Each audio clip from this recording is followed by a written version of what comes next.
Hi, welcome to part 4 on this mini-series I'm doing on basic training for new players. Because it's such a large section, I've had to break it down into 3 parts. I've got offense, defense, and CQC, which is close quarter combat. This video is going to focus on offense, which for the most part means attacking objectives. Autorun is a great feature in some games. It preserves the life of your controllers and saves you having to click down on the thumbstick each time you want to sprint. If you enable this option, it means every time you move your thumbstick to the outside, it automatically sprints in-game. Onward has this option. Pavlov also has this option as well. In Downfall, as Marsoc, the objective is to send an uplink from the radar tower in the bottom left of the map. There's different ways of getting there. You can go through the centre. If you push the centre in maps, generally you see more close quarter combat. It's also a bit more risky because people can attack you from different directions. Or you can go to push around the flanks. If you choose to go down the flanks, you tend to get fewer engagements, but then 1 or 2 dedicated players that will try and pin you down in those areas. It tends to be long range engagements. Every map can be broken down into high, medium and low risk zones. Awareness of these zones and how you operate within them can determine whether you're successful in a game or not. Unfortunately, only experience can tell you where these zones are. The longer you spend on maps, the more you'll understand which zones are really hot, which ones you only get medium contact in, and which ones are quite safe. In this example, I'm going to be playing Marsoc. I don't want to attack the actual objective, I want to provide support fire from a covering position. Cliff House 1 is right in the heart of enemy territory. I'm not going to take the direct route, because that would be suicide. I'm going to try and work the flank and push my way in.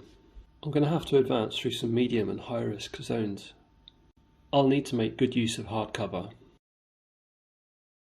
It's important to move out of spawn early.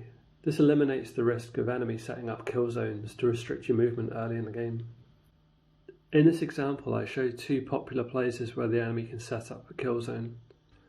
One is in Canyon Ridge, just looking past Cliff House 2, they can see your spawn. And the other one is for Overwatch South, which gives a good view of the whole map if you can get there quickly. In this image you can see the view from Overwatch South. Be careful if Volk players don't select ready on the startup. It's a slight cheat because if they select their loadout after everyone else has spawned in, they can spawn in on point B, which actually puts them inside this house. So at the start of the round they're already set up and they can start shooting you straight away. After quickly leaving spawn, I'm now heading towards my first waypoint. There's some hard cover up ahead which I'm going to try to get to quite quickly. As predicted, I get contacted from Canyon Ridge. I think these rocks possibly saved my life. I took 1 hit, which probably would have dropped me without body armour. Remember, you're expected to get shot at in these high risk and medium risk zones. Don't be too disheartened if you get killed in these areas. If needed, change your route. Moving now from the 2nd to the 3rd checkpoint, I'm about to enter the high risk zone from the medium risk zone. The area directly behind this tower is a green zone. The enemy just can't reach it without a grenade. I use this cover just to check my ammo before proceeding onto the red zone. It's quite common to find new players far out of position, like this person I killed here. The new players don't really know the maps that well and don't really know the safe places or where best to defend from. It's important when moving around maps to know where the enemy are expected to be. For instance here, I know that that's a popular place for snipers to be in that window, so I cleared it. Take business, go and plant it. Try and always communicate your movement to your team so you don't come under friendly fire.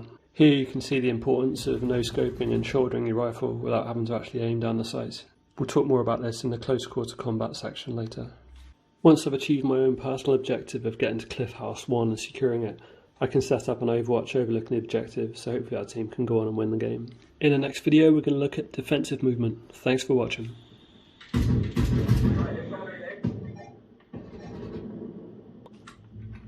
Real nice job guys.